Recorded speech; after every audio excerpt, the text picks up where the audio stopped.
Tahian Jesosy dao tsika mianakavy eo. Linano anarako a, dia avy aty à France ako. Anisany mpikambana eto amin'ny Andramokaiza ao a, groupe izay maresy. Ato anatin'ny groupe izay maresy dia misy groupe anankifito izahay, dia groupe 3 fanantenana no misy anahako.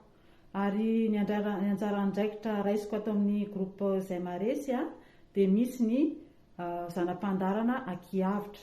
Mpanentinao amin'ny ankiavitra ary ny atao anatin'izany dia mitondram-bavaka ho an'izay rehetra mangataka vavaka, dia misy fanaovana délivrance ihany koa. Ka manomboka ny amin'ny 7 hatramin'ny 12 izany ny talata maraina. Ankoatran'izay moa dia misy eo ny fitoriana teny, eo ny vavaka ho an'ny firenena sy ny vavaka fanombohana, izay andraisako anjara ihany koa anatin'ny vavaka fiambenana, izay hitanao sy arahanao eto amin'ny Andramokaiza ao izany manomboka ny alatsinainy hatramin'ny zoma hariva amin'ny 7 alina izany. Dia manasa antsika rehetra mba ho tonga anatrika e, fa faly izay mandray anao dia maharetatra amin'ny farany, dia tahian Jesosy daholo io. Alleluia, amen.